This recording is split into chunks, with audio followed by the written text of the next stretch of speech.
Hey, welcome everyone to another week of Anime Talk. Glad you showed up. Glad you're attending. As always, we're here live on Ustream, and it's good to have you with us. So, as always, I'm joined by Aeroblip. Hi, Sai. We're here to talk about some fun topics in anime, joke with each other, play some games, the usual weekly stuff. So, without further ado, let's get started. So, a few months ago, Toonami came back to Cartoon Network. Much fanfare, much petitioning, etc., etc. But the real question is, what are we, 4 months later, Aeroblip? Something like that. 4 months later, Oh roughly. well, is it 4 months? I just remember the last time it was the April Fools, so yeah, True, let's say 4 months. true. Okay, yeah, so we're a little beyond that. Is Toonami really that relevant to the American fan? So the Toonami I grew up with was the daytime slot. When it was only Toonami only aired during the daytime. It Yep. had Dragon Ball Z, it had was playing Gundam Wing at the time, Dude, there etc., was right? Outlaw Star. Tension. Uh Yeah, it was. Outlaw It was Star the. came later when they did the night slot. Are you sure? I thought it was in the afternoons. I don't think it was in the afternoons. I'd have to Well, go they back had and look. Zoids. I remember that much. Zoids was on that slot. It was interesting stuff. And early 2000s, mid 2000s, there wasn't a lot of other options for watching. A lot of good. Well, I can't say for sure, but on the air there wasn't a lot of other options for watching anime on TV in America. Yep. Toonami was basically it. There was no Netflix, there was no Hulu, there was no Funimation channel online, etc. Back Right? then, when cable TV was still relevant. True, true. Yep. So got me sidetracked. But nowadays we have we have Netflix, we have all this stuff. So is Toonami on Cartoon Network really still relevant to the American fan base? Hmm. Um, it depends on which part of the fan base you're looking at. If you look at us, when I say us, I mean those who follow anime as it premieres in Japan, like those who like have the Crunchy Rolls, or some of you guys out there torrent. But essentially, those who follow the regular seasons in anime, Toonami is not really relevant to us. Like that's old and busted. We have new hotness coming in every week, so that part doesn't really mean anything to us. However, there is still a big part of the fan base that I believe do not actually have access to all these things. Like even if they may be familiar with Funimation or Aniplex, they don't necessarily have the same outlets that we do. Don't forget, like not everyone in the United States, not let alone the Western world, has internet. So like cable TV, which is fairly cheap these days, is what they can. It's all they can afford. And considering how you have those people as well who aren't necessarily a big part of the fan base or maybe just getting started, this is more a reference to them. Does that make sense? I got you. I got you. Yeah. So like I mean, look at the popular shows that are going on now. Like there's a lot of people who actually watch Bleach and what now Toonami's also picking up Naruto, right? The Yeah, uncut Naruto's versions. going to get a new season. But I mean, Yeah. looking at the four shows I have posted here, three of these have been on Adult Swim probably for the last 8 years, easily. Yeah. Samurai Well, 7's a new addition to the night slot, but I mean, Naruto used to be on Toonami back when it aired during the day, yep. when Toonami was a daytime, not just day and night. Hmm. Inuyasha, good grief, I've seen that, and I haven't had Cartoon Network in Isn't years. that like from the 90s too? Yeah, it's pretty Yeah. old. And then And Cowboy Bleach, Bebop was also from the 90s, I think. true, Cowboy Bebop, but yes, let me say this: Cowboy Bebop, yes, it's been on Toonami Adult Swim for a long time, but at least it's quality. I mean, Hmm. it's the original space opera, if you want to call it that. The Samurai 7, but I mean, there's not a lot of variety. They tried doing Casher and Sins and Dead Man Wonderland, Yep. and those have already been removed from the time slot, haven't they? Well, they got removed because they're done.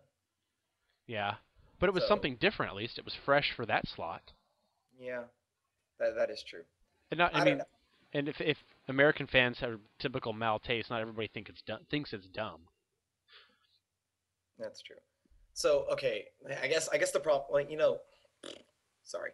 Toonami still has that problem where they don't have enough money. And so, Yes. essentially all they can do is just keep showing what they have. Like all this is already paid for, right? and you know that this is the solid stuff that guarantees views. Like, they did Keshin Sans and they did Dead Man Wonderland, which, as much as we gripe of how much they quote unquote suck, it still fits, part of the demographic they're aiming for. It's an action show, there's tons of violence, and for the most part, it's fairly cheap to purchase. And if you think about it, there's not much Toonami can do until they build up this fan base. Like until they can make, Toonami not necessarily as big as it was back then, but enough so that it produces enough money to get new shows. But see, is it And going to produce? Just to stop you real quick, is it going to produce enough money airing this kind of stuff? Is it one of those? It's one of those things where you have to invest to make money? Is this yes, going to invest to make the money? I don't know. See, And that's my fear. I if you don't think it's an investment.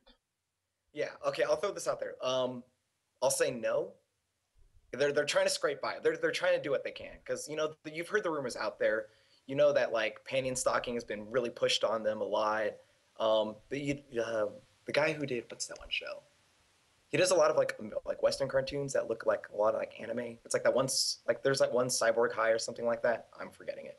Like they're trying to get new shows. They're trying. Like that's I wish that was I wish you can give them A for effort. But at the rate they're going, they're not really going to be able to do much. So Yeah. I'm just worried. I mean, Toonami for me has the Toonami I remember from early 2000s, 2002 specifically, is not the same Toonami that people are seeing today. yeah. Because I think in its place in the anime, in terms of what you can see broadcasted for free or through paid channels such as Netflix, is much more diverse than what we're getting here. hmm and what I hate to say is that yeah, you're right. Like Clone High, like Toonami is done. Like it's not the same Toonami as what we saw like when we were growing up. And to be honest, it will never reach that status again. It just can't because the anime itself, like there's so many outlets to get it. Like again, you have the internet, like DVDs are much more readily available. You can rent them Yeah. now. Like it's back then when Toonami was started, like anime was still new, and well, I wouldn't say new, but it was still hard to get in the United States. Yes. But Yes. they don't have that same monopoly. It's they don't they're not like as big as an outlet anymore. No. And so like and considering how this is late at night too, you're not going to get the 10, 12-year-olds or even the 15-year-olds to watch this See, stuff. Well, and maybe. that's the yeah. Stop right there. That's the same argument I made when they said a Toonami was coming back. The crowd you want to attract to build a fan base later is not awake at midnight. Yeah, They're that's watching cartoons when they get home from school at 3:30 in the afternoon. hmm So if you're trying to get these kids between the ages of let's say 7 and 12, which is pretty prime for most of the stuff that the old Toonami. Granted, there's people way outside those ranges that watched it, but you're focusing on a very specific late elementary to right before high school type age group. Yep. That age group is watching TV when they get home from school, 3:30, 4 o'clock. They're not watching at midnight on a school night. Oh, this is on a Saturday night, but regardless, they're not. Most parents are not going to let them watch stay up till midnight to 4 a.m. to watch cartoons. Yeah. It's people like me. I'm a 30-year old plus male who has the time and effort that can stay up and do that. hmm I And don't to be know. honest, like how many of them are actually going to be like I know they're trying to target that group. Like I'm pretty sure they're trying to go for the college age group, considering those are the ones who stay up that late. But at the same time, that college group is so well informed about the internet, especially in our society, where it's like you're trying to grab a market that doesn't exist. Yeah. If you get what I'm trying to say, like yes, what Emperor J just said here in the chats, like Toonami right now can appeal to the 18 to 24 demographics, but at the same time, it's those 18 to 24-year-olds that are so familiar with the internet these days that they're probably more likely to go through that if they want to watch any anime. Yeah. Because I it's mean, just Samurai 7 you can watch on Netflix whenever you feel like, yeah. Not to mention like and you no can also commercials. catch Bleach on Hulu as well, and Yeah. I think Bleach is nearly up to date on Hulu, isn't it? Whereas I think the probably Bleach airing on Cartoon Network is years old. yeah. Yeah, It's it's disappointing, yeah, and but to be honest, like at this point in time, management is also hurting them as well. yeah. I don't know who's running Toonami, but I can tell you right now, like they're trying to stick to the safe shows. So like Cowboy Bebop is still on reruns. I'm pretty sure Ghost in the Shell is probably still on reruns as well. Like Yeah. they have their surefires on like reruns, but didn't they have a like? if Toonami is still under Adult Swim, don't they have a bunch of other anime as well? Like you said yourself, there's Keshin Sins. Like I know it Th- just finished, but like it can't hurt to replay it again, right? You have yeah. Dead Man Wonderland, which you can't hurt to play it again, I They used to suppose. have rights to Big O. I think they still do. I mean, they could do that. That's not a Yeah. bad one. Or you can go back to the old school stuff like Yu Yu Hakusho, or like I Gundam mean Wing, even. like what they did for the I guess that April Fool's Day, or even Code Geass and Death Note. Do they have the rights to Death Note? Well, wasn't it aired on Adult Swim? Oh, that's true. Like I mean, Toonami is still under the Adult Swim name That's technically. true. So I mean, they have access to a lot of good stuff still. They could mix it up a lot more. Yeah, But but I guess they're not doing it though. Like that's the problem. Like I don't know yeah. who's running their scheduling, but there's a bunch of shows on repeat, and I'm pretty sure they have a couple more in the bag that they could just rehash. But for some reason, they're not doing it. Yeah. Uh, Okay. We've kind of hammered this one out. Let's move on. Bye, Not to cut it Toonami. short. Yeah, Toonami, thanks for the memories, but just not going to Give be it a year. watching. 1 year from this day, it'll be dead. Oh yeah, probably less than that. April Fools, it'll be done. All right. So the big hubbub this week. Chuni, great show. I think overall, I think it's consistently enjoyable to watch. It may not be top tier, but it's not something you're going to be bored watching. But this Yeah. week kind of shifted gears a bit. We saw the inevitable conclusion to what they had been hinting at for at least 2 weeks now, which is that the main character, Rika, is attracted to the other main character. I can't remember his name now. I almost called him MC-kun. Just call him MC Kun. I actually can't remember his name. That's terrible. I want to call him Dark Flame Master too. But and I mean, everybody's like, "Oh my gosh, this anime's ruined for me. Oh my gosh." Oh, oh, oh. It's like, one, did you not catch the hint? You know I that mean, they've been the hinting at opening. this, that the pairing they're going to put together is them, not with him and Pink Hair Clip Girl, which I can never remember her name either. I remember their Ibutani. fake names. I remember she's Summer Mori. I remember that. I can't remember her real name though. Isn't that terrible? It's an Ibutani because that's the only Nibutani. one you need to know. True. So you know he wasn't going to get with Nibutani. It's just one of those things where it was like, no. So I mean, were you really that surprised? No. And here's the sad truth. Um, I don't think anyone actually cares about the love story. Like it's yes, it's kind of central to the story as of now. Like these two like MC and Femc are now getting together, and what they like in the last episode, spoilers, she spent the night at his place, and you can obviously see that those two are building feelings for each other. Well, no, I don't know if Um, he's not building them as fast for her as she is for him. that doesn't matter. The point is that they're building up, right? True, And true. There's like, sexual tension. but no one really cares because all people care about, I guarantee, everyone here cares about which of the side characters is the best. You know, more people are trying to compare like, man, I'm having trouble remembering Sleepy their Girl names. and More people are trying to compare Dekamori to like Nibutani, even though Nibutani is clearly superior. But that's what people like the show for. It's the side characters and the slapstick. No one really cares about the love story.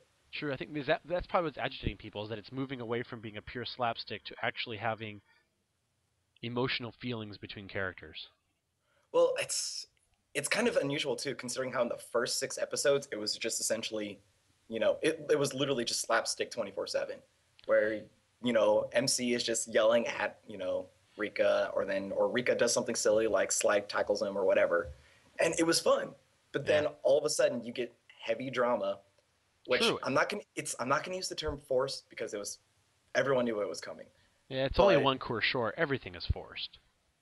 I hate the term forced drama, but you get what I'm Oh, I saying. Like know. it's a complete flip flop in Accelerated, attitude. accelerated drama. What So I else? mean, the last few episodes have been different in that it's gone from being slapstick to where you actually know that her syndrome is more of a form of PTSD than anything. It's a way it's a coping mechanism for her inability to accept her father's death, Yeah. and then combine that with where she's falling in love with him almost as a rebound mechanism. Rebound? We could go into the whole psychology of what's wrong here, but we won't. Rebound? It's her way. It's almost like her feelings for him are. I'm gonna throw this out there like a coping mechanism because her Hmm. sister treats her well. Her sister is trying to force her to accept the death while he's an enabler. Does that make sense? Yeah. Okay. I can see that now. Okay. Yeah. And so she's almost rebounding on him a bit. It's gone from being pure slapstick to actually throwing in some different elements. death, psychological trauma, etc. So, Yeah. granted, it's not just the love story that people are having issues with. Honestly, I'm glad the show is doing more than just slapstick. Yeah. I think it's enjoyable to have more than just people beating themselves over the head with umbrellas and ladles and Well, calling it okay, funny. so they're changing it. They're trying to add development to the characters, which I have no problem with, right? Like, I mean, the show would get stale after a while if the same characters were doing the same things over and over, right? Yeah. But it's, like every single Kyoto Annie show, it's usually the relationships that forms a show. Kind of like Hyoka, right? Yeah. I mean, sure, like in Hyoka, like it was mysteries after mysteries, but the core of the show was the relationships. True, but And that relationship was a little different. Keep going. Sorry. Well, okay, yeah, yeah. But for this show, like the core of the show is the relationships, but it wasn't known to be like that at first. I mean, for the first 3 episodes, I thought this show was purely slapstick. And then now that, the relationships are forming, granted, you have what you consider the accelerated drama, it doesn't feel natural at this point. Does that make sense? yeah, but we've only got 12, maybe 13 episodes. So you're going to lose some of that natural feeling where they could have eased in. But what was I going back to? Oh, the difference with Hyoka to this is that they maintain the sexual tension throughout the entire show. Sexual tension? Okay. Well, emotional tension. How about emotional? You know what I mean? Where the two of them, until that, there was only one moment in the entire series, at the very end, where he finally admits to himself. But you know what I mean? For that entire show, there was always that tension that kept building and building and building. Hmm. Why they never vocally express that to each other, we get one internal glimpse at the end of what he's actually feeling. Yeah. I think that relationship was done excellently. Where this one's done a little bit different, but we'll Yeah. see what happens. I mean, it's, again, you said it is a one course show, but we're only 7, 8 episodes into it. So there's still a good handful left over. We don't know what the show can do. Like, Sure, we've got a for good all we solid know, third left. it could throw another twist at us. Like, Yeah, we've got a third of the show left. Hmm. So I don't know. Personally, I don't think the story has been ruined at all. I think they've just added to the complexity of the plot line. As long as they don't butcher where they're at and completely skew it, I think it'll be just fine. Yeah, definitely. I 100% agree with you. So you were talking about side characters and which side character is better, and so on and so forth. Hmm. So, Hmm. what makes a good sidekick, Aeroblip? This another thing that kind of came up recently was the role of Speedwagon in JoJo's.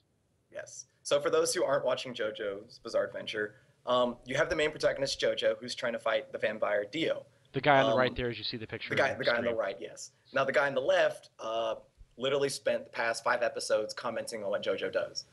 The most he's ever done was either warm somebody's arm or Get throw his ass somebody a kicked. sword. True. Yeah. Yeah. So kind of a useless sidekick, would you say? He's completely useless. He's even a terrible narrator. So I mean, from that perspective, he's not even benefiting the story, in that he's not even providing good narration.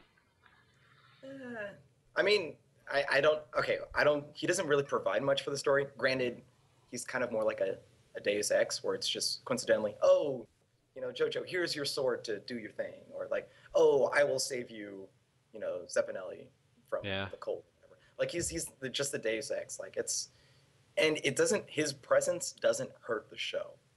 That's it sounds like a backhand compliment, but considering how little he's done, I think that's justified, right? I guess. For me, the show would not change for the worse if he wasn't there. Yeah. I don't think he's contributing a ton to the storyline yet, other Mhm. than just being the pet monkey they carry around with them. Well, he's like he's like the person who just follows, JoJo, and then eventually when JoJo's epic adventures are done, then he'll go and sing the jolly tunes of JoJo who saved the world. Yeah. Like he's the normal man of the group, such that he brings things like down to our level. He explains things, and so I mean, if I have a feeling that if you focus solely on JoJo, yes, like JoJo, we would just be seeing JoJo in action and all this stuff, but it might get to the point where it just gets repetitive if the narrator had to come in and explain what JoJo is doing. But I feel it's more justified if you have a side character who's essentially us in like at the scene, explaining it to us. So Name a sidekick then. Okay, name a sidekick you feel actually is better at being a sidekick than Speedwagon. Um, hmm. Um, I know I'm trying to think. I'm not a big sidekick fan. Well, for yeah. example, does Dekamori make a better sidekick than Speedwagon? Well, she actually does do things. Like she does defend Rika, and she hangs out with Rika all the time. Like she's just like Rika with a Chuunibyuou, just without the trauma to go with it. So she can be considered a psychic, and she does do something. I mean, the only one I can think of is like a down to earth psychic as far as Speedwagon's level would probably be Krillin from Dragon Ball Z, because he doesn't do anything, and like He's well always whatever. getting his ass kicked everywhere he goes. But when he dies, that just makes Goku go Super Saiyan, so it's okay. Yeah. So even then, I guess like he's like Krillin does more than Speedwagon. Yeah. I don't know. What about Satoshi from Hyoka? Like he was kind of the Watson of the group, True, but almost as capable as he Oreki, but at the same time not good enough to be Oreki. yeah. Yeah. He was scripted to be a very specific sidekick, just Yeah, like Chitanda was, and what's the other girl's name? Oh, my mind just went blank. man, this is not a good night for us. Dude, it's a terrible night for us. Holy cow! She's my favorite character in probably the whole show, just because she's the most practical one of the bunch. Oh, forget it. Anyways, they all had specific scripted sidekick roles. Does that make sense? Yeah, This show's not the sidekick isn't as scripted so much as a sidekick as it, at least in JoJo's, as more of just a narrator that tends to follow things along, like an old school announcer from like the Middle Ages, right? Uh, the person who comes before the royal announcing their presence. You know what I mean? yeah, That's kind of all he is. Jester. But Yeah, okay. kind of a jester. I Eh, mean, to be honest, oh, thank you. Someone corrected us. It's Mayaka. Mayaka, thank you. Gosh, I Well, could not remember her name. I can't get mad at Speedwagon purely because of the fact that usually most sidekicks in anime are very annoying. Like they actually are, very disruptive to the show itself. Like Hmm. if you look at any high school drama, right?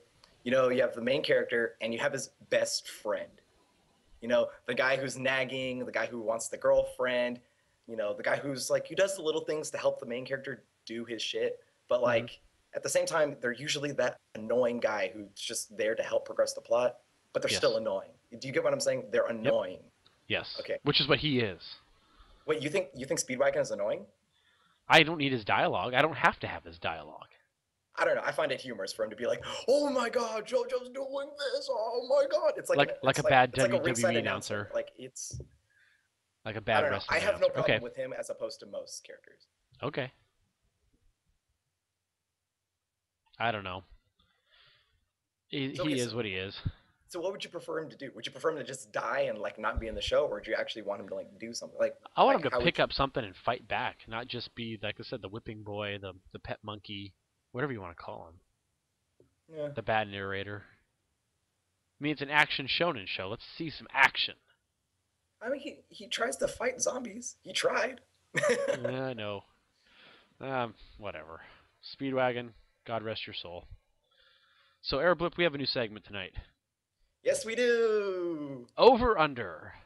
Yes, over under. This It's part our of the new game, show where guys. Aeroblip and I guess the final over under mouse score for 4 different shows. All right. So these four shows you see here, left to right, we have Tonari, Magi, Jormungand Perfect Order, and Suki-tte. Those scores you see there are the scores that were on Mal. Yes, we know the shows aren't done, but these are still the scores on Mal. Our job here is to predict by the end of the show, and I guess months after, after people fill out the reviews and stuff, will the average score be over or under what we have listed here? So does everybody understand that? We're going over under. The score is listed above each picture. So Aeroblip, Tonari, Yes. first score, over under. I am going to go over. But here's the thing. This show is awesome. I love Brain Space, and what they're doing with this is just absolutely magnificent.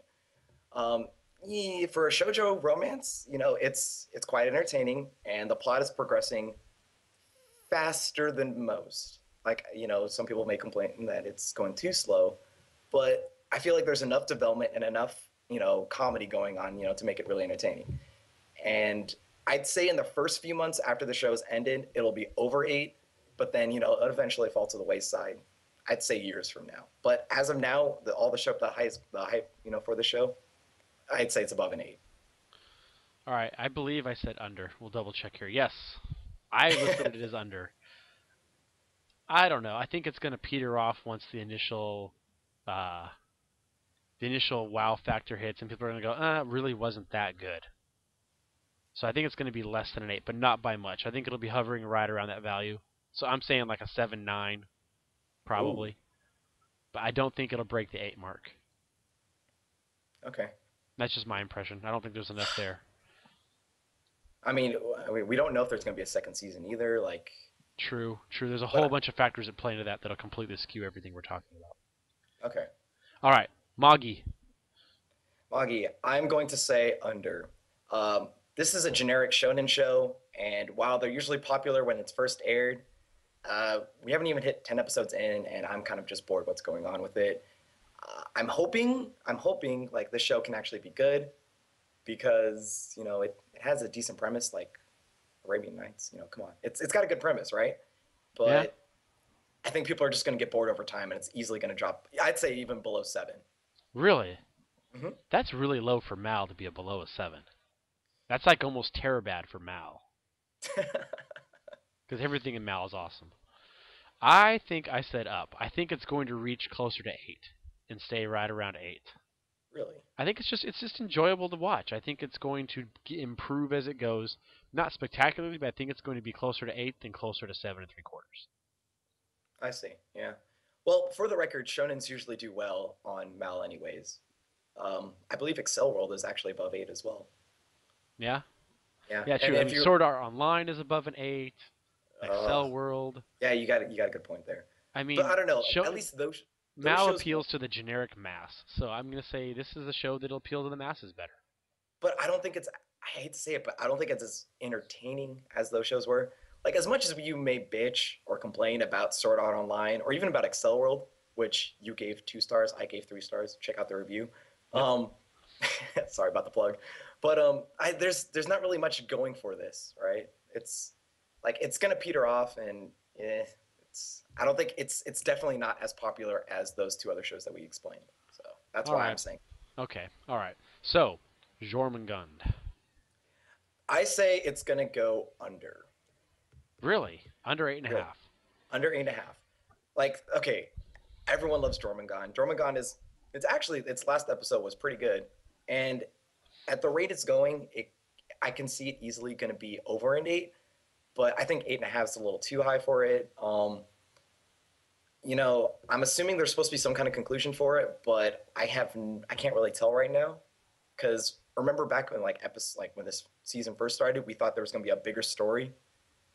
Yes. That never happened. That never happened. I expected it to happen. It never happened. It keeps hinting at it, and until I actually start seeing that overarching story, it's just going to feel like a side, collection of side stories. And while they may be entertaining with the guns, I don't think it's not enough to push it over the 8.5 mark. So I'm in agreement with you on this one. I don't. I think it is, like I said, it's a collection of side stories. While we had that CIA arc that they could have made linear throughout all of these side arcs, they haven't. It seems more about them versus the spy agencies of the world kind of thing. But each individual arc is a focal on that. It's not that good. I'm gonna say 8 or less. I don't think it's Okay, gonna be much more than an 8.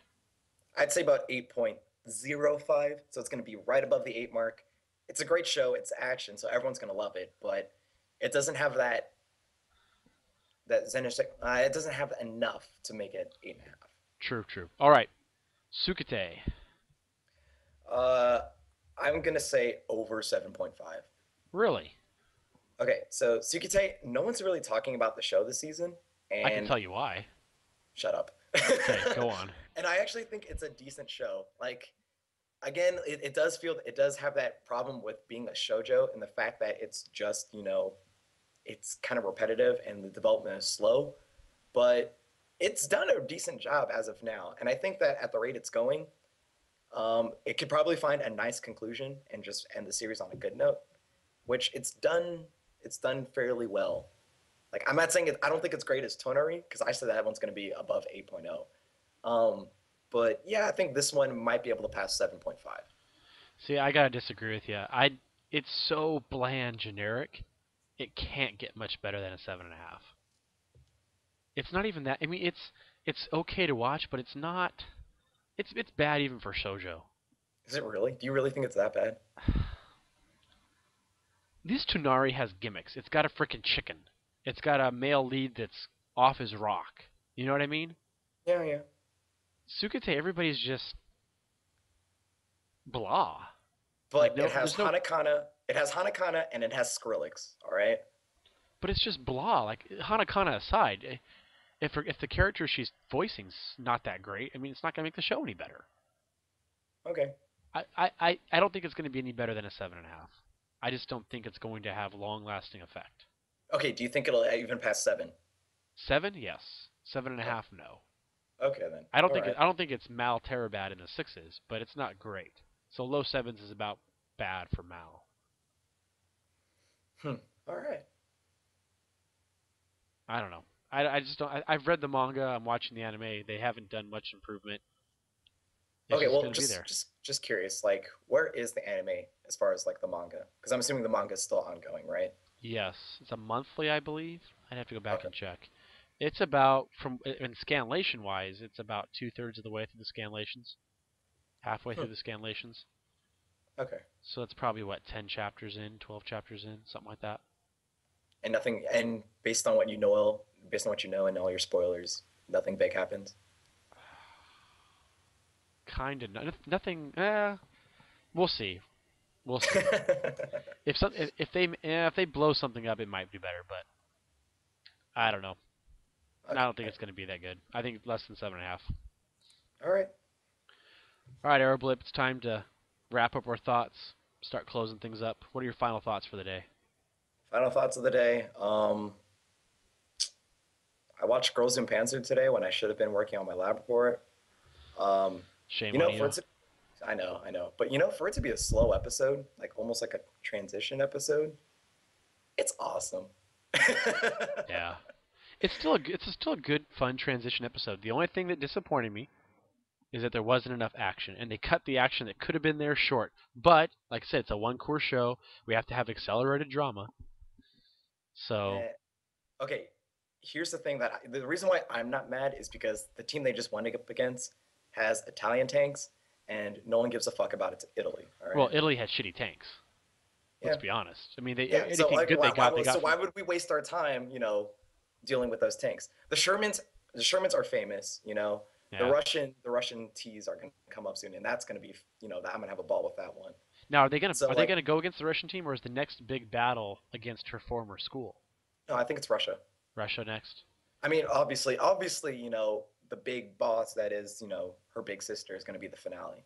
Yeah, I mean, that's what true. I would you know do? that's why they're trying to accelerate through. Is they're probably gonna spend 2 episodes just on that fight. It should be So we're 8 glorious. episodes in or 7 on Panzer. 7 in. So you I gotta figure forgot. we have 2 episodes to fight against big sister and family. That Hmm. means we've only got 3 episodes in the middle here to do the Russians and everything else. Yeah. So But here's the good thing too. This is also why I actually like the show. Is the fact that they did the typical shonen upgrade, but even then, I was super happy about that because oh, like because they're like, it was masked how they did the upgrade. yeah, well, no, Yeah, it's like, hey, we got new tanks, and these tanks are better than the ones that you're using. But I'm like, hey, but I actually know about these tanks. This is gonna be kick ass. yeah. They actually So got some decent tanks. So yeah, they do. they actually have real armor. Woohoo! Not infantry support crap. Uh, well, don't expect the Japanese to make good tanks. Oh, yeah. USA, Abrams #1. We did see an Abrams in that show, by the way. We're getting Yeah, completely sidetracked here. I apologize, but yeah. So my final thoughts. I think this fall has been a great fall. Lots of good stuff to watch. Plenty of things to talk about. I don't know. I just Have don't want fun. it to end. What's that? I don't want it to end. I know, but it always will. And January will bring a whole new set of shows. So kind of our big announcement for tonight. As you've noticed, we've added 2 new writers recently. It's been great. We've got Numbers and Dave working on a lot of our written content for the site.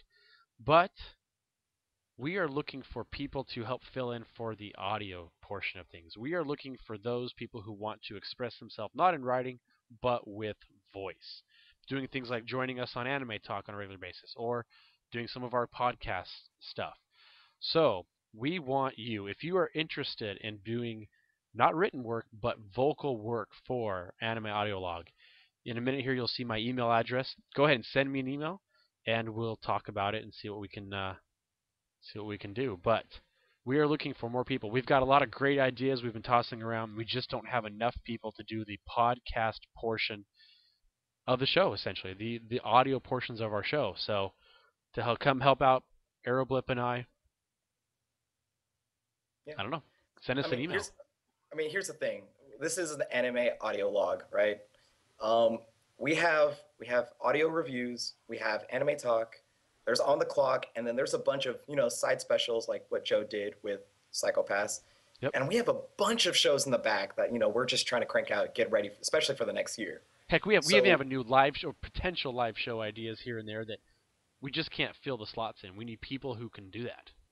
hmm so yeah, if you're ever interested, please send Joe an email, or if you want, come talk to me or Joe and I. We're also on Twitter. If you have any questions, we'll be more than willing to answer. And let's Yeah. make some awesome shows. Let's make some shows. January should be a lot of fun. Like I said, we've been piling up the ideas. We just don't have the warm bodies to make them happen. And it'll be a lot of fun. The 4 of us right now are having a blast. You could be a part of that as well. Yeah.